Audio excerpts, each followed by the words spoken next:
Welcome back, and on today's show, Women in Power, we've been discussing what prevents women from reaching their goals. Now, joining us in this studio is business success coach, mentor and motivational speaker, Lydia Frempong. Welcome, Lydia. Thank you. Thank you very much. Lovely to meet you. Lovely to meet you And too. you've got over 20 years experience in the industry, over media, PR and personal development industry. Yes, fantastic. What do you think prevents women from obtaining leadership positions? I think one of the things is, apart from the fact that there needs to be more opportunities, I think it's for women to really identify that they have these skills already within them, you know, and they need to be nurtured and natured. Or at the same time, with that women that already know they have this strength inside of them, how can they use it effectively without appearing to be, you know, as I think it was said earlier, aggressive or bossy or too out there or too outspoken. And also, I think it's to know that it's good to be strong. You can be strong silently, and you can be strong outwardly. There's different ways of how you can identify what strength is. But I think it's most of all is recognising what is it that you're passionate about. It's not just being a leader for a leader's sake, because leaders are people that are passionate and they have a focus and they have a vision and they really care about something, and then people tend to follow those types of people. Right. Yeah. Oh, I love that, breaking down like that. But it just goes back to what we were saying earlier about recognising that leadership isn't necessarily just male and being in that position. It's about having that passion. I think that's fantastic. Definitely. I want to know how much of leadership, in terms of our own leadership skills, how much of that is innate and how much of that can be taught? Yeah. Well, it's a really good question, because I can think about myself and the women that I meet, and I think a lot of the time it is innate. Actually, there's something in there that's really powerful within people. I think if you look at young children, you can look at the one that's directing. Look, you come and do this. You can do that. You know, natural leader, and you can see that naturally. And then some people have had things happen to them in life. It may not have been great, but then that's really stirred them up to say, you know what, I need to do something about this. So automatically they become a leader. So I think it's nurture nature. I love that. Definitely. Yeah. So anybody could possibly be a leader. I believe so. You reckon? I believe so. I mean, when I say anybody, I think you have to really think about what is it you're passionate about. Are people going to follow you? You know, I think if you think about when people become leaders, are they necessarily thinking, I want a herd of people to be following me? I wonder. Or are they thinking that they're so passionate about, you know, like equality? Nelson Mandela. You know, are you passionate about equality? Do you care about, you know, the lifestyle and the livelihood of young children? And you often find those types of stories. There's a woman that I knew from a foundation, and something happened to her son years ago. He got shot, and that's what happened. She then began, it was a JAGS Foundation, if I'm allowed to mention, and the woman, she began that because of what happened to her son being shot in an ice rink. You think like Doreen Lawrence. Exactly. Do you see what I mean? So naturally, she was at home, raising her children, being a wife, being a mother, being a career woman, but something awful happened. And what happened? She created something out of it, and now she's a leader and a role model to many people. Well, you are exactly this, and you won the award for the precious award of leadership in the workplace. Leadership in the workplace in 2010. So, can you tell me, what do you think was the qualities within you why you were chosen for that? Put on the spot there. That is a good question, actually. Do you know what I was thinking about there? I was thinking about my mum. But in honesty, I always talk about her because she's my greatest inspiration. If you was to ask me who was the woman that I'm most inspired by, it's definitely her. And I saw her as a woman, and I emulated some of the skills and talents that she passed on to me. So I'm the type of person that people say about me, and I know myself, if I believe in something, I go for it. I really fully go for it, and I don't feel as though anything can stop me until it does. Does that make sense? And then I'm thinking of a way around it. I love that. That's my attitude. I think, well, let's make it happen. If you give me a no, that encourages me. I think there's something inside me that if you tell me no, it means yes. Were there particular, you know, of course, when they give you an award, was there particular traits that they picked out from you that was, what it noted? Was, yeah, it's a good point. What happened was I looked after a team of ex-professionals that were from ITV, Channel 4, Sky. They were seen as veterans because they were over 40. And I basically created a media department, a media training department to train CEOs, directors and entry-level staff with media and communication skills. So I was responsible for generating income for a charity. So I raised £2 million over 4 years, so started the business from scratch for them. So I had to lead teams externally and internally and be that person to go to. So I feel that they may have had something to do with it. Fantastic. Well, I don't mean it in the possible, It's possible. Yeah. Just those couple of millions. Exactly. Money talks. Money talks. I wanted to ask you, because as you spoke through, it's funny because you just breezed through it all, but I'm sure you had many challenges on the way. Yes, definitely. And what would you say for female entrepreneurs is the greatest or some of the greatest challenges that they face? My common thing is value. I believe that's something I feel is so vital. So when people come to me, it's for me, I'll look at people and I will just always watch, do they really know their value? Do you know your value? Because if you don't know your value, somebody else will. If you don't have a goal, you live a goalless life and a directionless life, and people will use you to fulfill their goals. Right. And the same way, true. Yeah, and it's true. And the same way, if you do not have value, or you have it because everybody has, but if you don't recognise it, there are people out there that will see that in you and they will just use it. Yeah. So that's one of the things I think is really important for entrepreneurs, business women, to especially realise their value, their worth.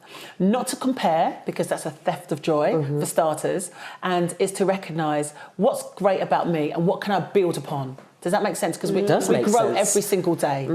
I'm using that line, a theft of joy. Yes. Yeah, I love that. It is. Comparison is a theft of joy. Yeah. What do you think there's things that we can do to, as women, to try to build up this community and help break through? Because Gemma was speaking about it earlier, about, we tend to tear one another down. Yes, we get distracted by silly things. The people are trying to worry about getting the right contour. If you don't have that, that's the problem.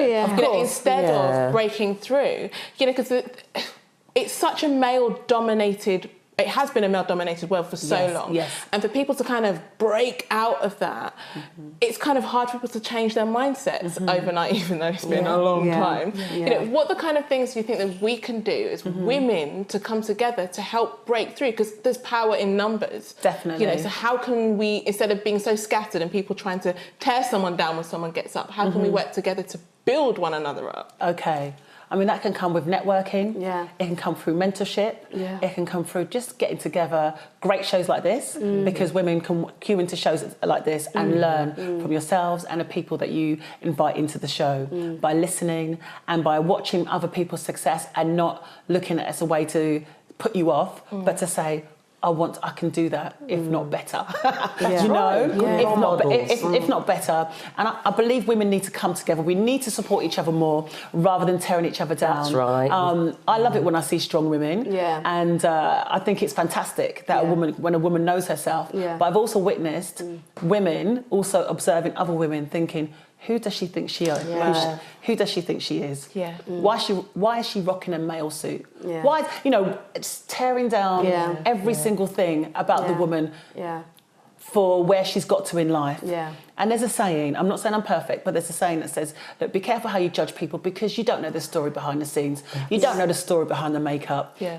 People can post pictures on Instagram, Facebook and proceed a life, and you may think it's that. But I've seen people what their lives look like on Instagram, and I've coached them behind the scenes. Believe me, they're very different, And so I think we just need to support one another, motivate one another, and be very careful who you surround yourself with. Yeah. You do not have to be friends. You can be polite to everybody, but not everybody has to be your friend and be in your circle. Does that make sense? That does make sense. Watch your company. It's really important. I think so. And I think that's a sign of insecurity, and I think when you can't appreciate other people's success, especially among women, if you see a strong woman and you're intimidated and you can't appreciate that she's strong and she loves herself and you're upset about it, that's a sign of something wrong within you. That's right. I love that you just said that. I definitely think so. That's true. And you're a patron of the show Red Card to Racism, and we've had Manisha Taylor on the show before. It's obviously, can be quite difficult for women of colour to break through. So what kind of tips, what kind of things are out there, that can help push people? So, because some people can kind of think that then obviously being a woman, is already one mark against you. Then being a woman of colour is also another mark, for you to break through. So how can they? What do you think is out there? What kind of tips and advice would you give to them? Okay, one of the things I'd say, number one, make a decision. Make a decision that you're going to be bold. Because life starts with making a decision. Some people underestimate the fact that, I'm making a decision. All of you must have made a decision to be where you are right now. And then what you need to do is literally, again, find yourself a mentor, find yourself a role model, be around the right people, and be a bit gutsy. I mean, go for it. Take risks. If you want to get to places, you have to take risks. You have to be prepared to make yourself look like a fool at times. Because there isn't anybody that's in leadership, anybody that's out there that has never made a mistake. I've made mistakes. I don't mind. And I push myself, but you get yourself back up again. Does that? You get yourself back up again, and just be human. Be human. You're not a robot. It doesn't matter. You're not meant to get it a perfect way, because you'll never begin if you feel like I have to do it this way. I think becoming most successful people have had so many failures before they reach that level. So we know that sometimes the failures is what builds you. I like something that you said about waiting for things to be perfect, and I think this is I think right now, if you think about it, if we women as colour, we wait for everyone to accept us, and it's just not going to happen.